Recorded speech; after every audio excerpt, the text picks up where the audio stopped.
Welcome back to Spill the TXC. This is our second episode. And I can't wait to get to 10, 20 episodes where this feels a little bit more normal. Because right now, it still feels quite unnatural just talking to the camera. But it's fine. We're going to keep going with it. I am enjoying it. I'm also just scared of it at the same time. But I tell you what I have realised since watching back the first episode is it's very self-indulged of me. I'm actually quite embarrassed about it. I've got a few embarrassing stories to tell you, actually. It's very self-indulged of me to, at the end of every podcast, just chat about myself. Ask me anything. Ask me anything about me. It felt too much. So I'm taking that out, although I love this pot and I have to do something with this pot. So I think what I'm going to end up doing, I don't think this is what we're doing for this podcast. I have written some of the one-liners down. I've got this big list of one-liners, and I don't know if I explained to you guys how I get my one-liners, but basically throughout the week, if I see things on Reddit, TikTok, YouTube, Facebook, anywhere, any social media platform, if something is said to me, if I'm walking down the street and I hear somebody have a conversation that sparks something interesting, I just write it down.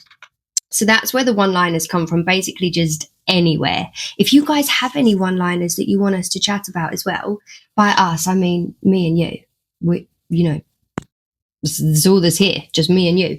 So we can chat about it. You can put it in the comments. You can send me private messages, whatever you want to do. But yeah, let me know your one-liners as well, or things that maybe you want to get other people's takes on. And maybe we could expand it, actually. I'm just thinking as I'm talking, maybe we could have it as like a confession corner or an advice corner. It could be a mixture of things. So if you have a one-liner, if you have something you want advice on, if you have a question that you want people's opinions on, my email is toxicstories@outlook.com.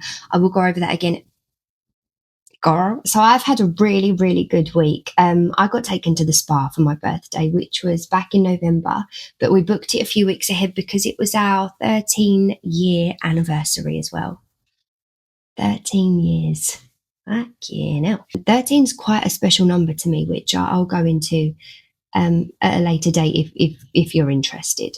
But yeah, 13 is quite prominent in my life. I know it's unlucky for a lot of people, but I appreciate the number 13. So we went and did that. We did the spa and it was so nice, so needed. But I have got to tell you something embarrassing. I thought I got recognized. So over on my TikTok, I've got 500,000 followers and I've been recognized 2 times.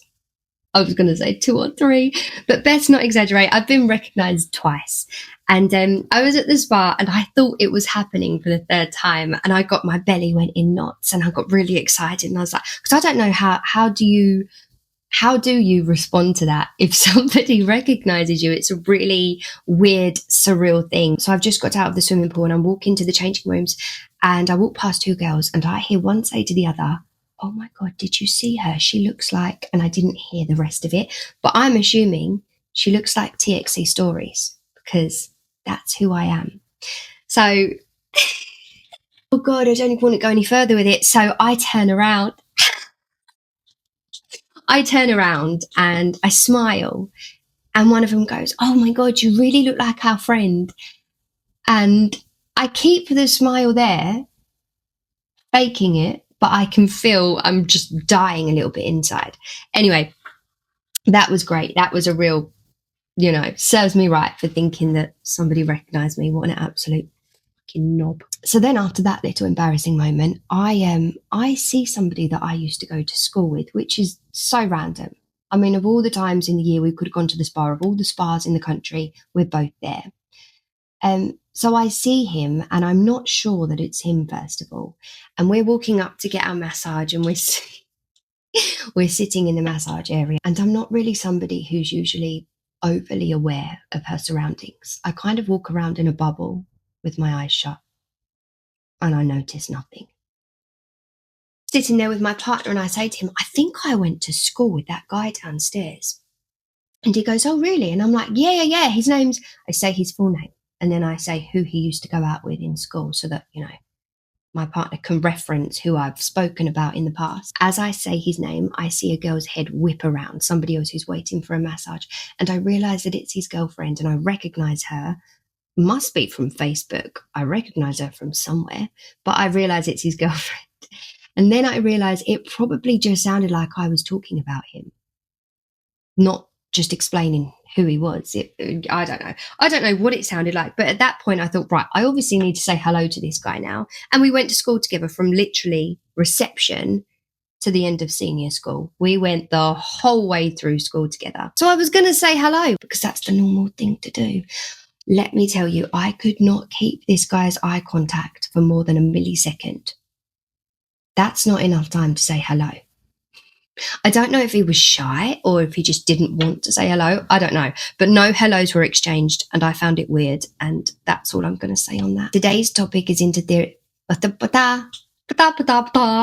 Today's topic is interfering mother-in-laws, which is my favourite topic. I'm quite lucky that I don't have an interfering mother-in-law, but I live for the stories. So my friends who have them, Reddit stories, people who write into me on TikTok and send me their submissions, I love an interfering mother-in-law story. So if you have one, give it to me. We've got 3 interfering mother-in-law Reddit stories, and then we have a very long, scary story, and it is a very good one, so I'm excited for that.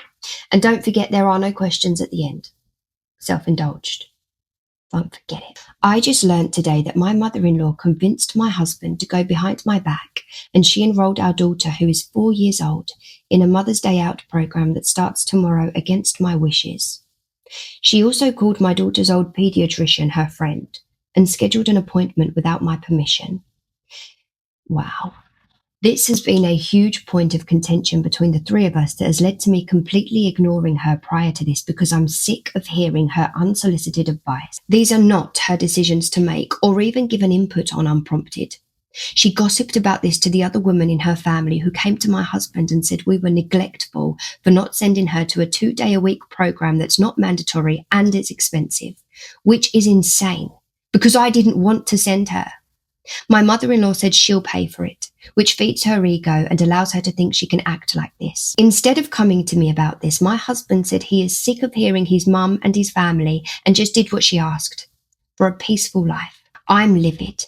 I'm my little girl's mother and my husband is going to be sick of hearing me unless he does something about this. Does anybody else agree that this is a huge overstepping of boundaries? Yes. A huge no, I know a nan or two like this. I think everybody probably does. These women can't seem to differentiate the difference between mum and nan. And what I found in my experience, and I know this is different because it's the husband's mum, but what I found is the husband's mum babies the husband and can't let go of him, can't cut the apron strings with him. But the woman's mum, and this isn't in every case, in fact, this isn't in most cases, this is a select few cases. The woman's mum doesn't let the woman be a mum. She feels like she has to control it, like she has to take over things, and therefore then trying to be a mum to her daughter and her grandchild. But actually it's a really toxic way of being, and she ends up pushing her daughter away because her daughter wants to be mum to her own baby. And the mum or nan now just can't accept that. So yes, I do think it's a huge overstepping of boundaries.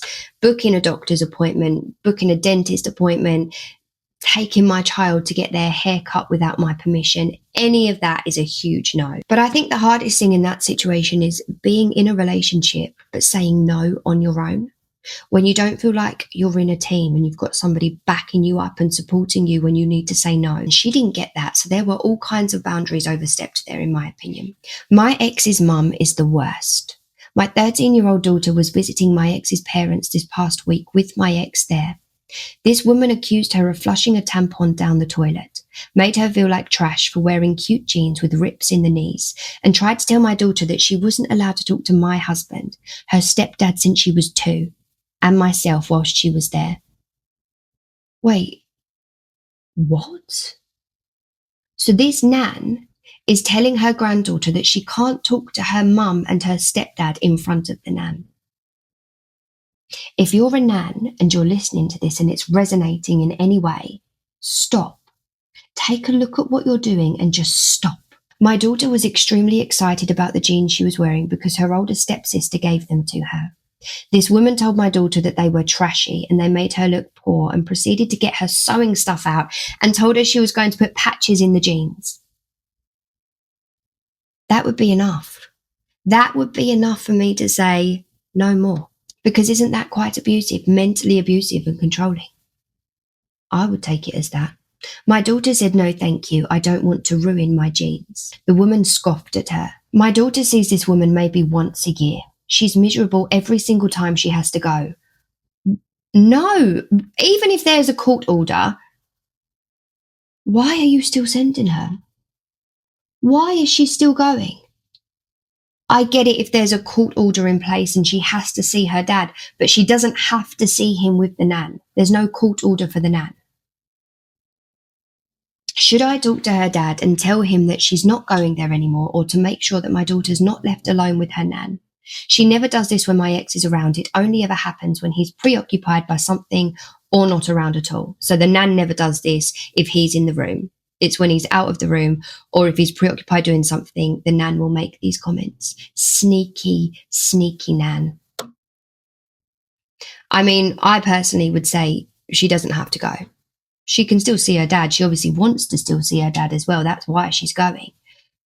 But not the nan. The nana's, it's harder to forgive when it's not from your own mum as well, isn't it? So I think getting around that behaviour from an in-law, an ex-in-law, yeah, no, she wouldn't be going anymore.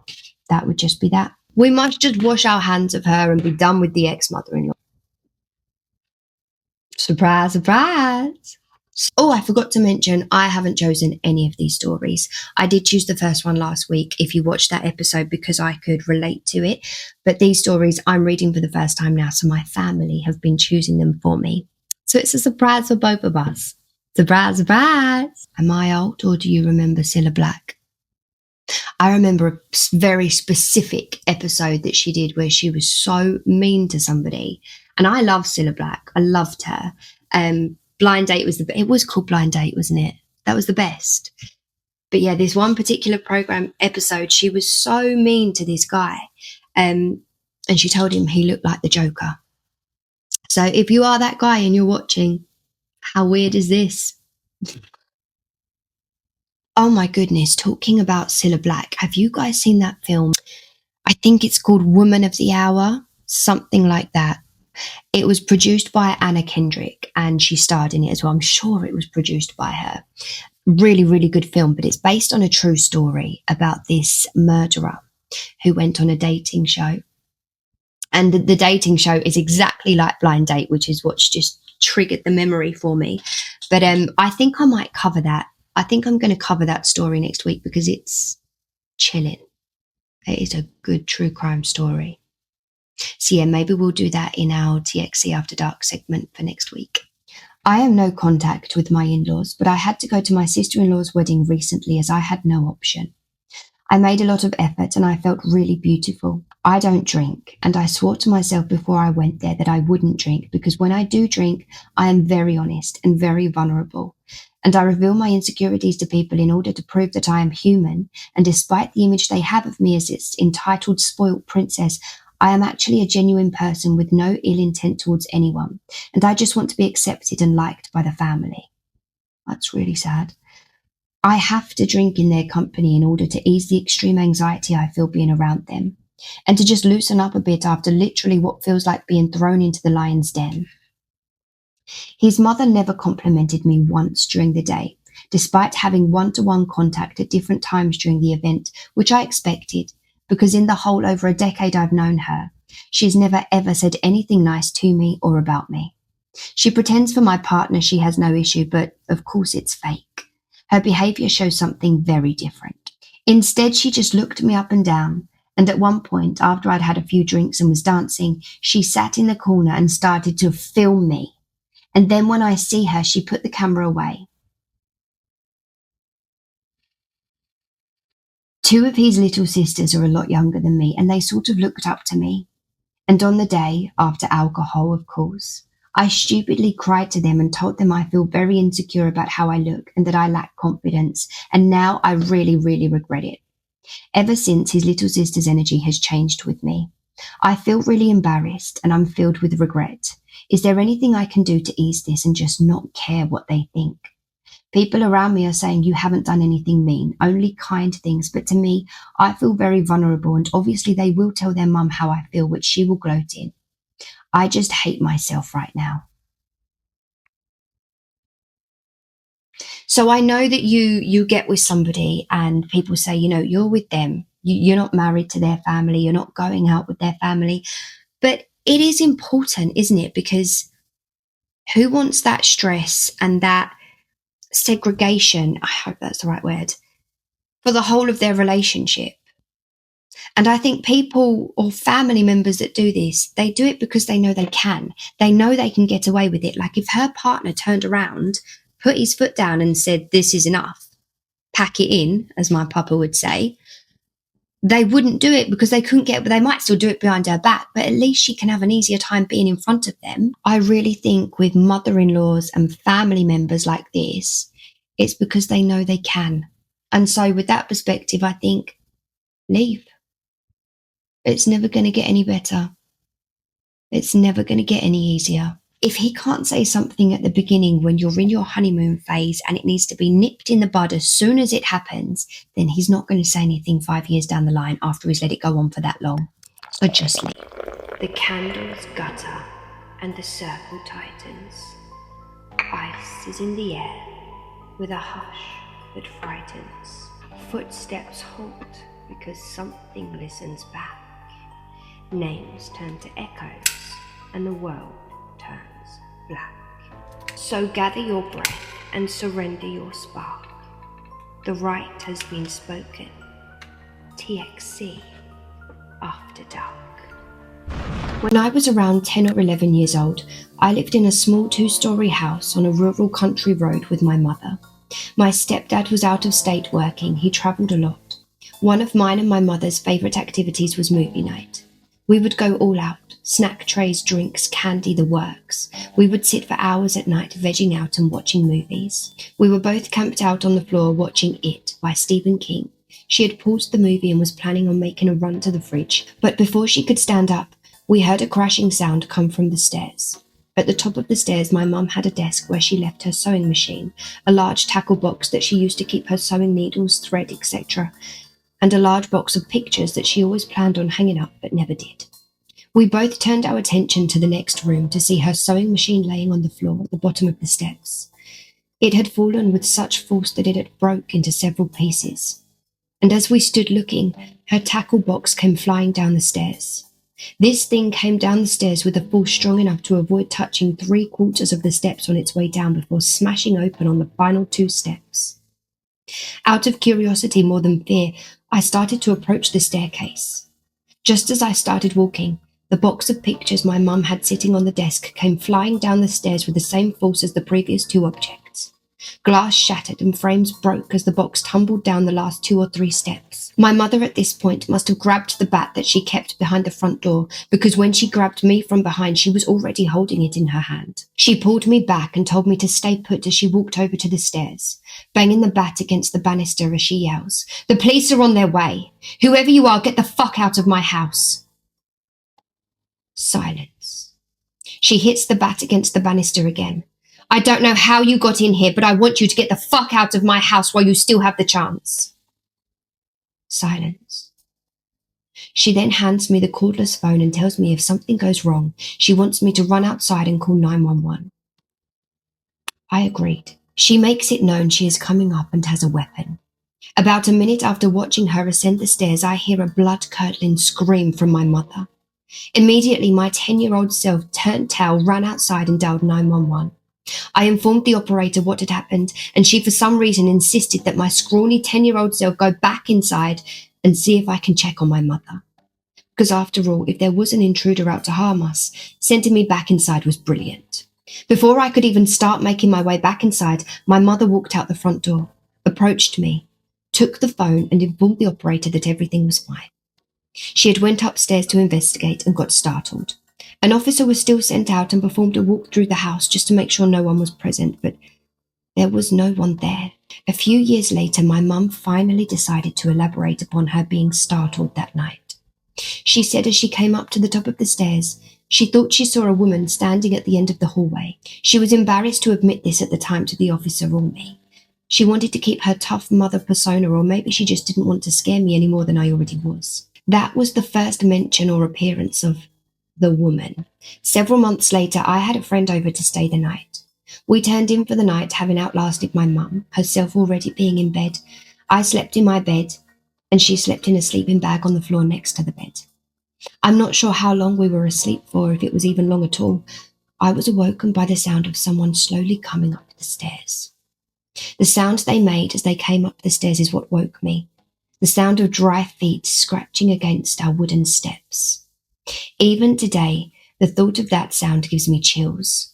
At first, I just laid there listening as they came up the stairs and started their slow, dry scratching way down the hall.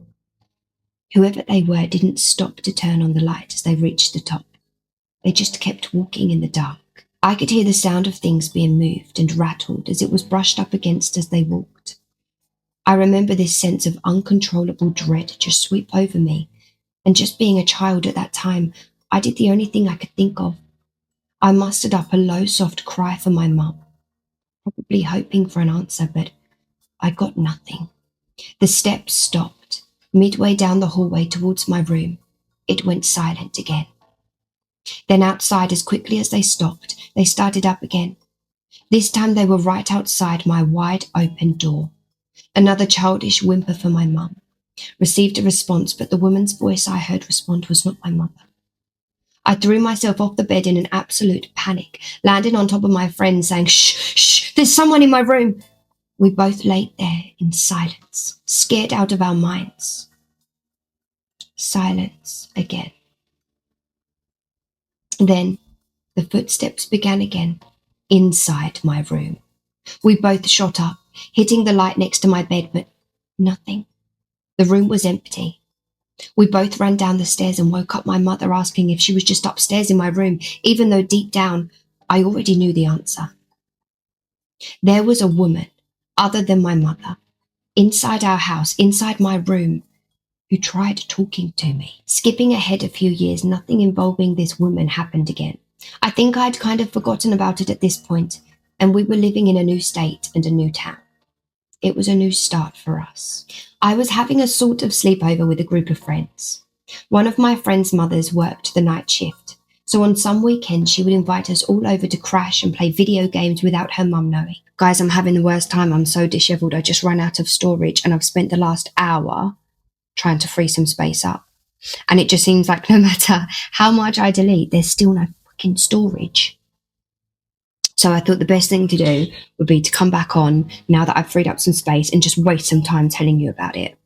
We were all gathered in the living room taking turns until we started to argue about who would get the next turn. My friend's little brother came into the room. He was about a year younger than us, and he thought it would be fun to jump in and roughhouse with us. He jumped onto my back, and by reflex I tried to spin around, and I ended up landing with my elbow into the side of his head, busting his lip open.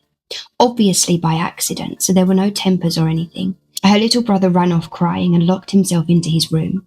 Everybody started laughing and trying to guilt-trip me, so we just kept going on with our night, eventually falling asleep. No one checked on the little brother. That's so out of order. Being one of the last to wake up the next morning, everybody else was back playing. I sat up and called next turn, and as I did, everyone stopped and looked at me oddly. They started explaining that some older lady with dark brown hair had showed up, knocked on the door and was asking for me, where I was. She then proceeded to say, "I'm sorry for what happened to your brother. She didn't mean to hurt him." They said she then just turned and walked off. 2 out of the 5 people that were there were my close friends, and they knew who my mother was. They had met her on several occasions, and they all claimed to have never seen this woman before. They had no idea who she was. I just kept asking, "Guys, are you sure it wasn't so-and-so?" And nope, this lady was a complete stranger. I've just realised that my candle isn't lit. I mean, for the second episode,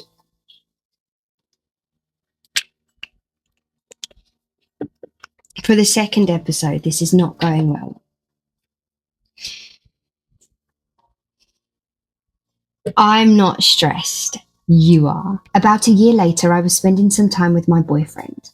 We were at our normal hangout right down the road from his house. We were talking about random stuff when out of nowhere he said, "Hey, I met your grandma, or maybe it was your aunt." "What do you mean?" I asked.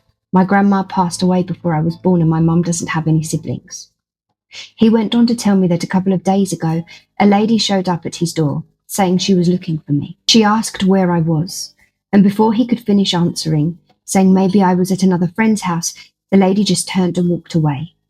She didn't introduce herself, just asked for me and then walked off.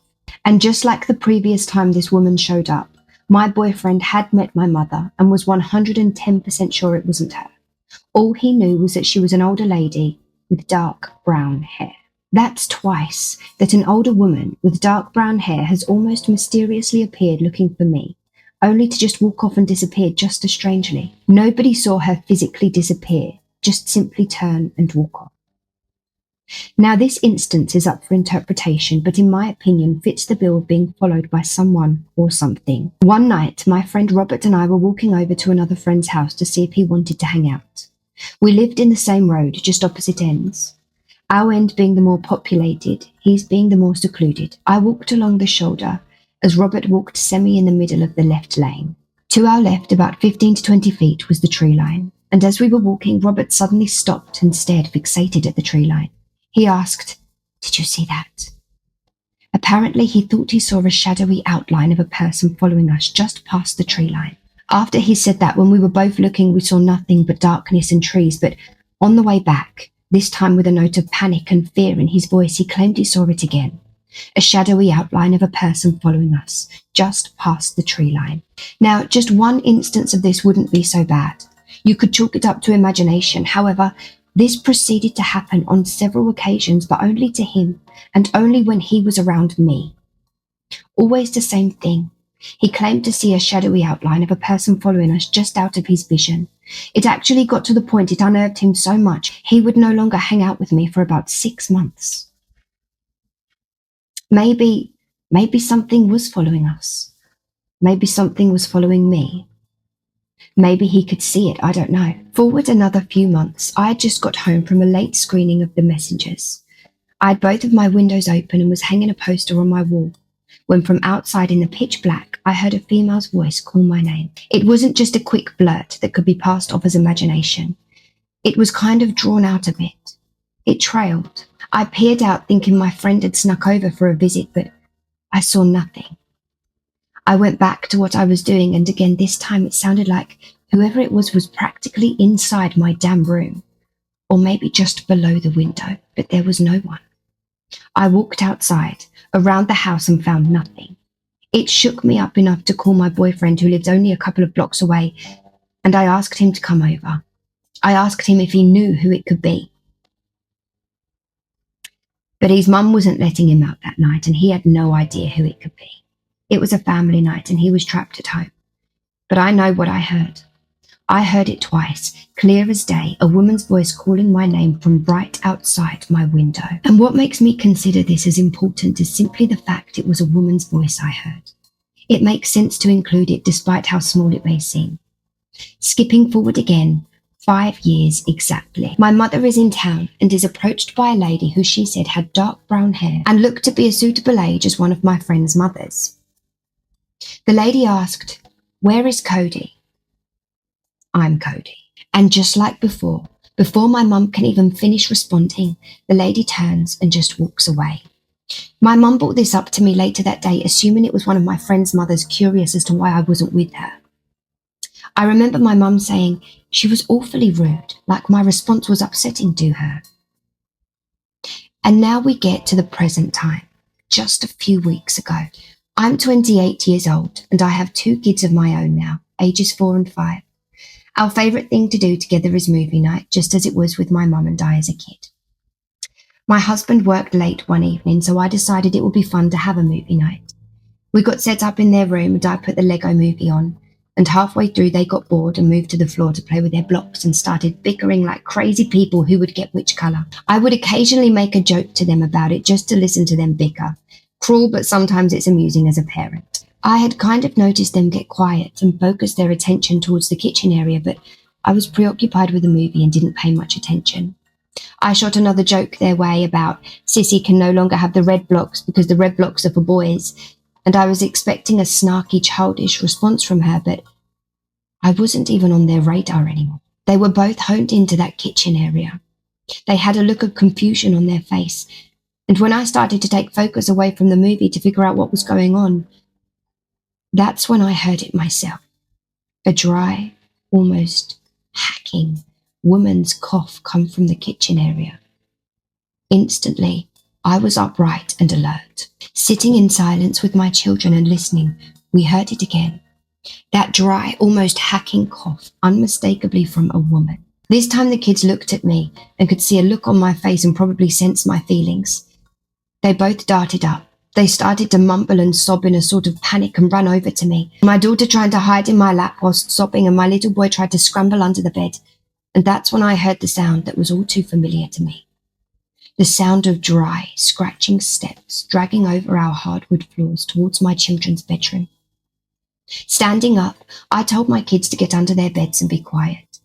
My daughter was crying silently. Someone's in the house. Someone's here and it's not Mummy. Hearing the dry coughing and the scratching steps again, I made my way over to the doorway. It seemed like seconds before I would have peered through the doorway and see whoever it was inside of our house. But it stopped. Silence. Just the sound of my kids sobbing in a panic and asking, "Mum, who is it? Mum, who are they?" I looked into the kitchen and of course saw nothing. Empty and silent. I brought the kids around the house with me as I searched every room, closet, under the beds, locked all the doors, windows, everything I could think to calm them down. I stayed up until my husband got home and we all slept in the living room that night. The next day my daughter asks me out of nowhere, "Mummy, is that lady coming back tonight?" I froze. I never said anything to my daughter denoting a male or female on what we heard that night. My husband said to her, "What makes you say it was a lady?" And she looked at both of us and said, "I saw a lady standing behind the glass in our door." My husband asked her, "What did this lady look like?" And my daughter said, "She had hair like Mum. It was dark brown." I did have a look on Reddit to see if there was a part 2 to this story because I was desperate for a part 2. I wanted to know what happened. But there wasn't. And actually the original poster ended up deleting the post completely and disabling all of the comments before they even deleted it. So let's hope that they're okay and that they just deleted it because they no longer had their Reddit account. Let's hope that nothing happened to them. I love stories like that though. I love stories that get my goosebumps going, the hairs on the back of my neck standing up. I love to be scared. Not in real life though. If you see me on the street, mind your business. Let me just carry on with what I'm doing. Don't try and scare me. I will cry. But reading things, watching TV, I do like to be scared. Let me know if you enjoy being scared because I would like to do a whole episode just on scary stories. So let me know if you're up for that. Seeing as we've cut out Ask Me Anything, honestly, watching back, I was genuinely embarrassed. Not embarrassed enough to redo the whole episode, but embarrassed enough to take it out and to feel like I have to talk about it. So as you know, what we're going to do with my beautiful pot now is the one-liners. A little mix up.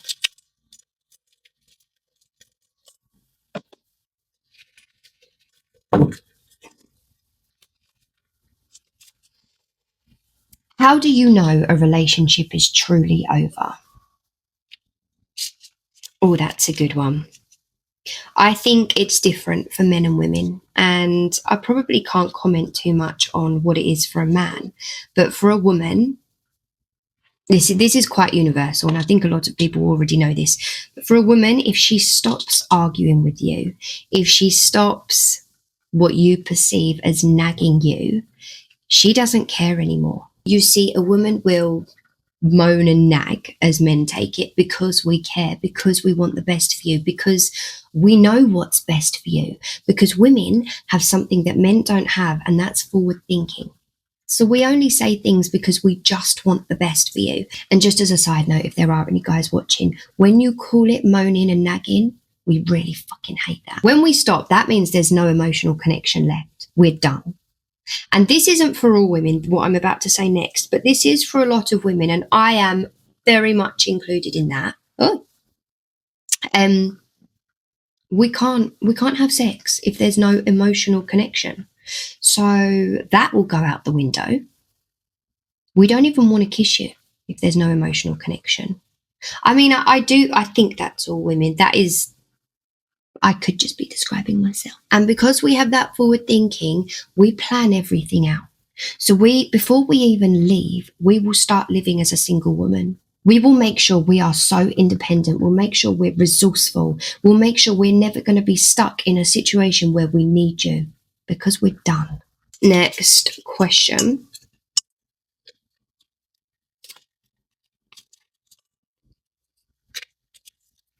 Can you make friends as an adult? It's definitely harder. It is definitely harder to make friends as an adult because I think cliques and groups are already formed. But I have actually, one of my best friends I made as an adult. We met when I was about 27 or 28, so 7 or 8 years ago. She actually started off as a client of mine, and then, to be honest with you, actually, I was working from home at the time, from my mum's home. And my mum used to say to me, after I'd had her and she'd been a client and she'd gone, my mum used to say to me, God, you two really laugh like you've been friends for years. And I'm like, yeah, I feel like that. I do feel like that. And I think that sometimes, regardless of age, you meet somebody who is just your soul sister. Like they just get it and you just click. And those kinds of friendships are very low maintenance, and that's what I need. I need low maintenance friendships because, oh, God, deal with high maintenance friendships. I'm no good at them. I am a type B friend. In fact, I would probably say I'm a type M or something. I'm that far down the alphabet. So back to this friend. We just met and it just fit, and we had a goal that we both wanted, a shared goal, and so we started doing courses together. And for a time we were so inseparable because we were going to these courses every day, we was having breakfast every day, and it really cemented that friendship for me, which I think would have been a lot harder as an adult to create that kind of friendship. But because we were together so much, it worked. And now we're not together all of the time. In fact, we probably see each other once every couple of months. It's not often at all, but it's a low maintenance friendship. And I know that I could call her at 2:00 in the morning saying, I feel so fucking sad and I just need to talk. And I know that she would sit up and she would talk to me. In fact, I'm very, very lucky. I've got a few friends like that, and I would do the same back. I'm just letting you all know I would do the same back. I might not answer messages, but I would do the same if you need me. My friends know what I'm like. I'm terrible on my phone. I need at least 5 to 7 working days to get back to somebody, but I love them. I'm just type B. Last one. Does living for my kids' bedtime make me a bad mum? I mean, this is very, very simple for me. No, it doesn't. It means you are tapped out. It means you need a break. You need support, and you need someone to come and take over. You living for your child's bedtime doesn't make you a bad parent. It means you're fucking tired. It means you just need that break. You need a Kit Kat. When I said I'm not going to answer questions about myself because it's very self-indulged. Well, somehow I managed to make these one-liners about me. So I might as well do it with this one as well. When I had my little girl, about a year in, I fell into postnatal depression. And I really don't know. It was so dark. It was the darkest time of my life. And the guilt that I felt on top of the postnatal depression, because I had IVF to have my baby. So I should have been so happy because she was all I ever wanted. I should have been everything should have been perfect. And I still have guilt for this now. But it wasn't perfect. I wasn't perfect. I don't really want to say what I was thinking, but I was thinking terrible thoughts. And I don't think we should shy away from that, even though I'm not saying it. Because not everybody, a lot of people go through this, and it is really important to talk about. And we don't talk about it. We talk about it to a certain extent, but we don't want to talk about the terrifying thoughts that we have at the time.